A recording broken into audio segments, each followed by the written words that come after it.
get up here and introduce me. Apple. Ready?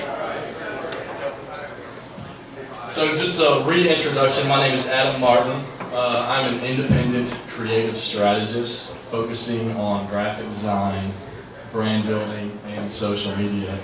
I'm also the founder of Social Media Club Lexington. Today I'm going to talk a little bit about the whys and hows of social media for local business.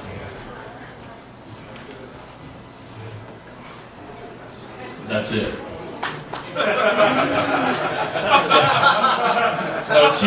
This is obviously a key point. It's free. It's free to use social media. So why wouldn't you at least get on there and experiment with it a little bit if you are a local business?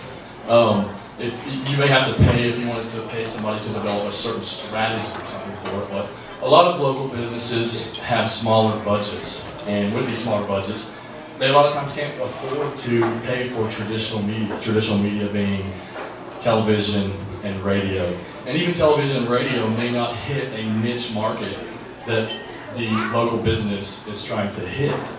So word of mouth marketing has always been powerful, and now it's even more powerful.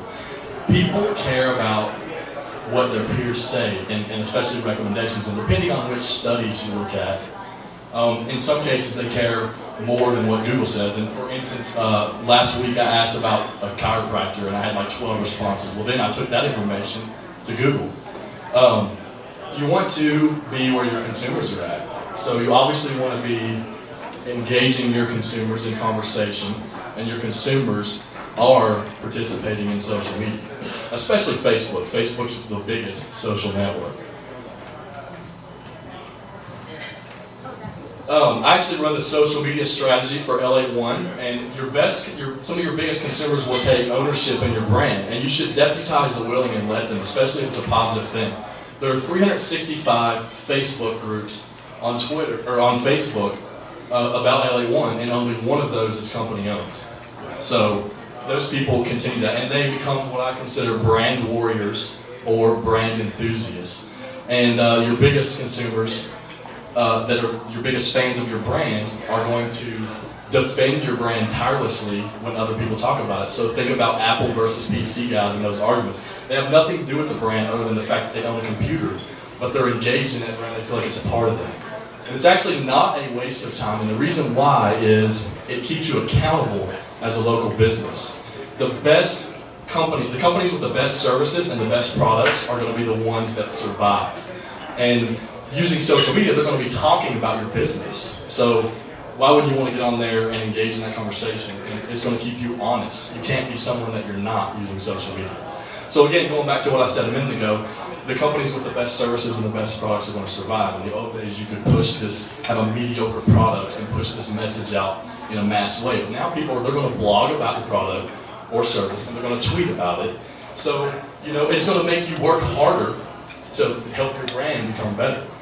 It gives you an inside look, so that you can actually go in and take a look at these conversations that are happening. These are just a couple of tools or ways that you can do that. So you can go in and monitor what people are saying about your brand online. And then you can engage them in conversation and sort of influence it. Your competitors are on social media, and if they're not, then why wouldn't you want to go ahead and get on there and get a leg up on your competition? And I guarantee you that once they see the results that you're starting to get from social media, they're going to be jumping on there and asking you for suggestions or copying exactly what you're doing. I'm going to give a couple of sort of quick hitter tips about ways that I have used social media for my own business, graphic design business, as well as some brands that I run social media for, business to consumer, business to business. You have to be real, and you have to be you. People will call you out if you're being something that you're not. There was actually an instance here recently where President Obama in China mentioned that he had never sent out a tweet before. And it caused a little bit of an uprising because people were like, well, we've been following you on Twitter for like 4 years. There's nothing wrong with not tweeting, but if you're not the person, then don't pretend that you're not. Now, I don't think that he ever said that, but people will see through it and sort of find you out. There's an old rap song I listened to in high school, Pimpin', Ain't easy, but somebody got to do it. Online, pimping is easy, and you should not do it. So pimping being pimping your brand. You don't want to constantly pimp your brand. Check out my new blog posts. Check out my photos. Check out this, that, and the other. Nobody cares to hear only about you. You have to engage them. Facilitate niche communities. A way you can do this is you can set up Facebook groups in your industry, share industry-related information.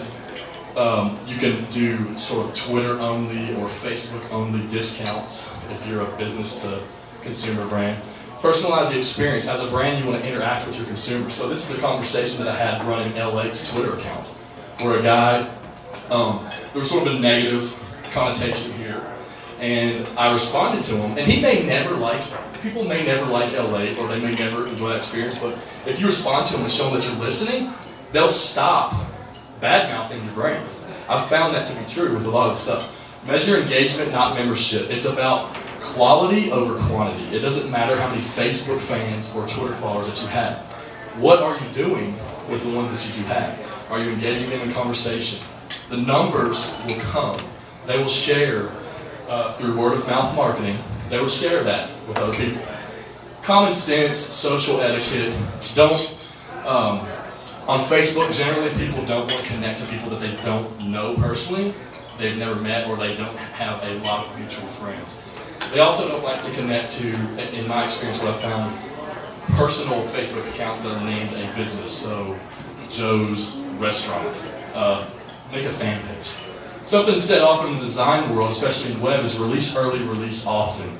So you don't want to wait until your social media strategy is perfect. Get out there and experience it and learn from it.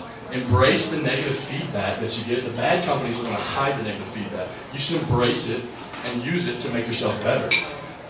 Again, my name is Adam Martin, and if you want to get in contact with me through social media or have any other questions about some of the stuff I talked about, this is the way you can do that. Thank you.